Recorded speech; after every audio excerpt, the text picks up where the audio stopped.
Okay, walk into any, say, climbing gym or maybe a boxing place, even a swimming pool, and you'll see something pretty amazing. You see these elite athletes moving with this uh, almost effortless fluid power. Seriously, it looks like a wave just passing right through their bodies. But then, step into a lot of traditional gyms, and what do you see? Training that treats the body like, well, isolated parts, really rigid segmented motions. Feels like there's a huge disconnect there. Today, on the deep dive, we're going to dig into this core concept called the wave principle.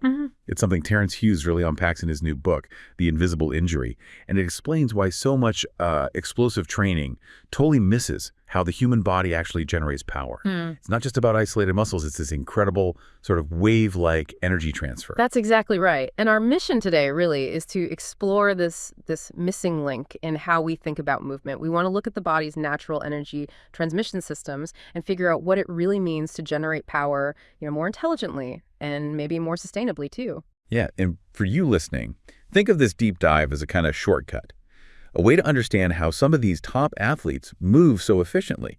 You might get some insights that could help optimize your own movement, maybe boost performance, or even speed up recovery. So where should we start? How do we unpack this disconnect? Well, let's maybe start by contrasting the two approaches, right? The mechanical versus the wave-like power idea. Think about traditional upper body plyometrics. A lot of it follows, you could almost call it an industrial engineering model. It's all about direct muscle contraction, absorbing impact, repeat, repeat, repeat until you adapt. And yeah, you can get some impressive numbers in a controlled test doing that, but it often creates these kind of rigid athletes. They lack that coordinated power you see in real complex situations. Okay, so it's not that power development itself isn't important. It obviously is.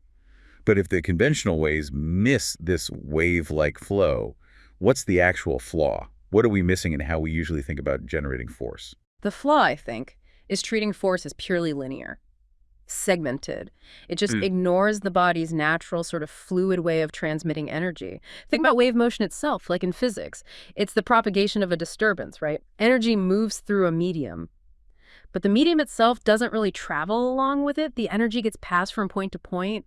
The disturbance oscillates, but the actual stuff, the medium, pretty much stays put. Right. And when you apply that definition to the human body, it suddenly makes so much sense. Energy literally flows, often from the ground up, through the kinetic chain. Like in throwing motions, they say your hip and trunk can contribute something like 50% of the kinetic energy. That's huge. It's way more than just arm strength. Exactly. Picture a wave moving across water.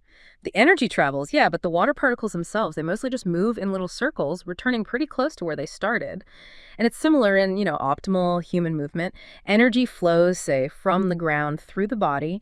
Each segment adds its bit to the wave, passes it on, and then kind of resets, ready for the next thing. It's really about directing energy, not just, muscling through the movement. That visual is incredibly helpful. When you watch a really skilled boxer throw a punch, it almost looks like like you said, a visible wave. You can see it start from the ground, flow through the ankle, knee, hip, the core rotation, shoulder, and boom, the fist. They're not just arm punching. They're directing this wave that started way down at their feet. Yeah. So how? How is this energy actually traveling through us? Okay, so that energy, that wave, it travels through a very specific medium in the body, the fascial flow network. And recent research, which Terence Hughes talks a lot about in The Invisible Injury, really highlights fascia as the physical infrastructure for these waves. It's not just static tissue, it's a dynamic flow system, and it's completely dependent on motion. The more we move and the better we move, the more efficient that flow becomes. Wow, so fascia isn't just like the cling wrap holding our muscles together. It's actually a communication highway. Precisely. It's much more than just connective tissue. Fascia transports mechanical tension, yes, but it also stores mechanical energy. This actually saves your muscles from having to do all the work electrically, what we call myoelectric energy. It forms this amazing three-dimensional metabolic structure, like a web throughout your entire body. And when this fascial flow is working well, it's the perfect medium for these energy waves to travel efficiently. And conversely, if that flow is restricted or dysfunctional, what happens then? Well, that's when things break down. The energy transfer becomes inefficient. It turns into those segmented muscle contractions we talked about. See, the flow, the movement of energy between the collagen fibers, it actually pulls on cells and gives them information. It creates this really responsive, adaptive system. If that flow gets disrupted, the system becomes less intelligent, you could say, less coordinated. Okay, this sounds like it perfectly explains it feeling some athletes describe, right? The ones who only train isolated muscles. They might feel strong in specific lifts, but then feel disconnected during complex whole-body movements. They haven't tapped into this fascial network for wave-based transfer. Exactly. They've built the engine parts, but haven't connected the transmission system. And this actually brings us nicely to what Hughes calls the 4 dimensions of wave-based movement understanding in his book. If we can grasp these, we can really start to harness this principle. Let's start with dimension 1, initiation waves where power really begins. Right, because we often think arm power starts in the arms, or shoulder power in the shoulders. But that's a big misconception, isn't it? Where does explosive power actually ignite? Yeah, that's probably the most profound misunderstanding. Believing power originates right where you see the final action. In reality, for explosive upper body stuff, the action begins with energy disturbances generated way down, through ground contact, through core engagement, not really in the arm or shoulder muscles themselves initially. Things like inadequate hip range of motion or poor balance, they significantly mess up an athlete's ability to transfer that energy up the chain. So it's like dropping a stone in a pond again. The energy starts at that point of contact, but the waves spread out across the whole surface. Perfect analogy, yes. And this is why sometimes you see smaller athletes generate seemingly more explosive power than much larger ones. They're not necessarily stronger in a brute force sense. They just understand, maybe intuitively, how to create and direct these energy waves. So the key insight here is power isn't just about big muscles firing hard. It's about initiating an effective wave, often starting subtly, that carries immense potential as it travels. That makes total sense. Okay, so the wave is initiated, often from the ground up. How does it then travel? What governs its path? That sounds like dimension 2. Propagation patterns, how energy travels. Right, so think about an overhead throw again. There's a very specific sequential activation, moving from lower body to upper body. Getting that synchronous sequencing right is absolutely crucial for maximizing the efficiency of the kinetic chain. You can picture it like ocean waves approaching the shore, entering shallower water. They tend to slow down a bit, but they get taller, right? The energy kind of concentrates. Similarly, as these energy waves flow from the big, powerful muscles of the legs and core towards the smaller, faster muscles of the arms and hands, the energy transforms. It goes from broad foundational force into precise, high-velocity action. A pro tennis serve is a fantastic example, isn't it? You can almost see that wave moving up the body. Oh, absolutely. If you watch a pro serve in slow motion, frame by frame, you see that wave-like propagation crystal clear. It flows from the ground contact up through the leg drive, the hip and trunk rotation, the shoulder acceleration, and finally explodes into the racket head speed. Each segment contributes, adds its energy to the wave, and passes it on. And the really key thing for you, the listener, is that the timing for these powerful actions. It isn't something you force through conscious mechanical control of each part. It emerges naturally when you learn to create and then trust the wave process. Let it flow rather than trying to micromanage every joint. Okay, so initiation, propagation, but movement is complex. We're often doing multiple things or sequences of things. What happens when different waves are moving through the system at the same time? That must be dimension 3. Interference patterns managing multiple energy streams. Precisely. Interference happens when waves meet and overlap. If they arrive in phase, meaning their peaks and troughs align, they actually enhance each other, constructive interference. But if they arrive out of phase, peak meets trough, they can cancel each other out, destructive interference. And the human body, especially in complex skills, is constantly managing multiple energy waves, maybe from stepping, rotating, reaching, all happening close together. This management is, well, it's a highly sophisticated aspect of movement intelligence. Like a boxer throwing a fast combination. The energy wave from the first punch hasn't even finished traveling before they're launching the second one. How do the really good ones manage that? That's a perfect example. Master boxers learn, through countless hours, to time those subsequent waves so they amplify the overall effect. They ride the wave of the first punch into the second, rather than letting the second punch disrupt the flow. Their combinations seem to build momentum and power, not diminish it. And this really helps explain why some athletes just look more coordinated or smoother than others. They might not be stronger pound for pound, but they're brilliant at managing the interaction between these energy waves. Most training completely overlooks this dimension. It focuses on individual movements, not the flow and interference between them. Wow, okay. And that leads us to the final dimension, which sounds incredibly powerful. Dimension 4. Resonance and amplification, the multiplier effect. This is where small improvements can lead to huge gains. Huge gains. Exponential, even. It comes back to physics again. Wave energy is proportional to the square of its amplitude, or height. So if you manage to increase the effective height of your movement wave just a little bit, maybe through better timing, better sequencing, the resulting energy doesn't just go up a little, it can go up dramatically. If wave A is twice as high as wave B, it carries 4 times the energy.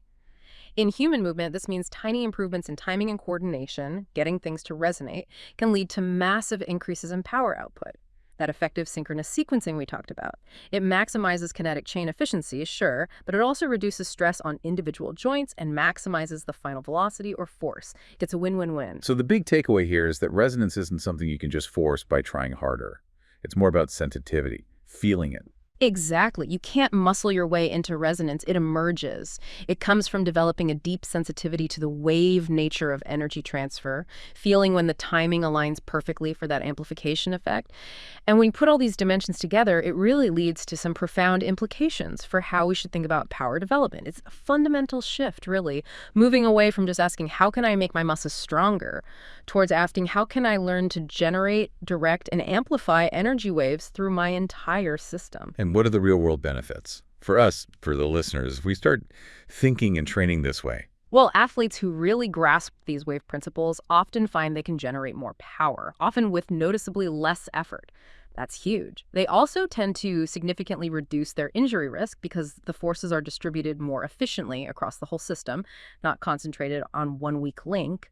And they often find they can maintain their explosive capabilities much longer into their careers because they're not constantly breaking down tissues through inefficient brute force methods. But it requires something different. This wave-based movement demands sensitivity, awareness of internal energy flow, really precise timing, and coordinating the whole system, not just controlling isolated parts. And you mentioned tissue health earlier. What's the impact there long term? It's critical. Hughes points out in the book that when fascial flow stops or gets restricted locally, maybe due to injury or repetitive strain from inefficient movement, it causes higher pressure in that area. This can impair cell communication, nutrient transport, waste removal. Basically, local tissue health suffers. So traditional explosive training that ignores these flow patterns can, kind of inadvertently, create these restrictions over time. But wave-based approaches, because they work with the flow, tend to maintain and even enhance fascial health, leading to better long-term movement quality and resilience. Okay, this all sounds incredibly compelling. So why isn't this way of thinking, this wave principle, more widely understood or taught if it's so fundamental? That's a great question. I think part of it is simply that most athletes and even coaches haven't really been taught to see or feel movement this way. We default to the mechanical muscles pulling on levers because, well, they're easier to understand and seemingly easier to control directly. See muscle, train muscle. There's also a bit of a paradox, I think. Wave-based power often looks less grunty, less overtly effortful in isolated tests, maybe, but it proves far superior in complex, dynamic, real-world movements. This creates a kind of measurement problem.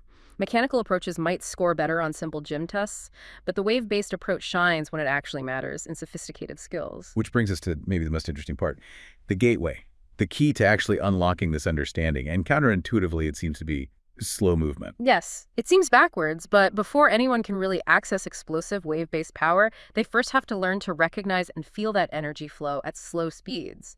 Speeds where the nervous system actually has time to process the patterns, to map the flow. The paradox of speed. Exactly. The fastest path to understanding wave propagation runs through the slowest possible movement speeds. It's like watching water waves in slow motion. You suddenly see the intricate particle motions and energy transfer that are invisible at normal speed. When you slow human movement right down, those wave patterns, the sequential activations, the energy transfer pathways that normally blur together, they suddenly become distinguishable. This allows your nervous system to learn, to map, to understand the pathways that will later enable that effortless, explosive power. It's really about movement education, not just strength building at this stage. And our bodies are kind of pre-wired for this, aren't they? We hear coaches talk about cross-lateral spiral patterns. What exactly are those and how do they fit in? Yeah, our bodies naturally organize movement along these cross-lateral spiral patterns. Think diagonal connections, opposite shoulder to opposite hip, for example. These spirals through the torso integrate rotation with linear forces, and they seem to be the most efficient pathways for energy transfer through that fascial network we talked about. They represent the fundamental architecture for wave propagation in human movement. So how does someone actually begin to feel this flow? It sounds a bit abstract. It can feel abstract until you experience it. Slow, deliberate cross-lateral movements are the key. Imagine reaching one arm diagonally across your body, maybe downwards, while allowing your opposite hip to initiate a gentle rotation. If you do it slowly enough, paying attention, you can actually start to feel a connection, a subtle tension, or energy flow along that diagonal fascial line. It connects parts of the body that we don't normally think of as linked. At slow speeds, people often have this aha moment where they truly experience this connection for the first time. Most of us have never consciously explored this. Right, so this diagonal awareness, built through slow, mindful movement, becomes the foundation. If you haven't felt the energy flow along these natural pathways slowly, you can't really expect to access them effectively during fast, explosive movement. Precisely. The slow movement education builds the neurological map. It lays the groundwork that makes explosive wave-based power even possible later on. And this, as Terence Hughes really emphasizes in The Invisible Injury, has profound implications for rehabilitation too. Okay, so for someone recovering from an injury, these slow cross-lateral spiral movements have a double benefit. They help restore the fascial flow and they re-educate the nervous system about these natural energy pathways. How does that differ from typical rehab? Yeah, it's a really powerful dual purpose. Injury and often the compensation patterns that follow tend to disrupt those crucial diagonal fascial connections. They break the pathways for efficient wave propagation. Traditional rehab often focuses, quite rightly, on strengthening the injured area, restoring range of motion in isolated joints, but this wave-based approach adds another layer. It aims to restore the integrated patterns. By encouraging fascial flow along those diagonal lines and giving the nervous system clear, slow feedback about optimal energy transfer routes, it helps rebuild the whole system's coordination, not just the parts. That feels like a really significant shift in perspective. It suggests that injury, paradoxically, could actually be an opportunity to discover these deeper movement patterns. It absolutely can be. And this is a theme Hughes explores. Injury often creates this unique window that traditional rehab might miss. When trauma disrupts our normal automatic movement patterns, it simultaneously reveals just how dependent our explosive abilities are on these wave-based systems that we usually just take for granted. You hear it all the time from athletes coming back from major injuries. They say things like, I feel strong, my range of motion is back, but I just feel disconnected from my power. That feeling often reflects the disruption of these wave patterns. So the recovery period isn't just about healing tissue. It's a chance for movement re-education, maybe even enhancement. Exactly. When that normal movement automation gets interrupted by injury, there's this golden opportunity to consciously reestablish those energy transfer patterns, often with more awareness and sophistication than you had before the injury. Those slow cross-lateral spiral movements become incredibly valuable during recovery because they provide clear, unambiguous neurological feedback about energy flow, and they do it in a way that's completely safe for tissues that are still healing. And many athletes actually discover through this process that recovery becomes a gateway to developing a level of movement intelligence they never possessed before. They can end up unlocking performance levels that actually exceed their pre-injury baseline. Wow. And what's the core insight there for people listening? Maybe someone going through rehab right now. I think the most profound insight drawing from Hughes's work is that injuries don't just have to be setbacks. They can actually catalyze movement evolution.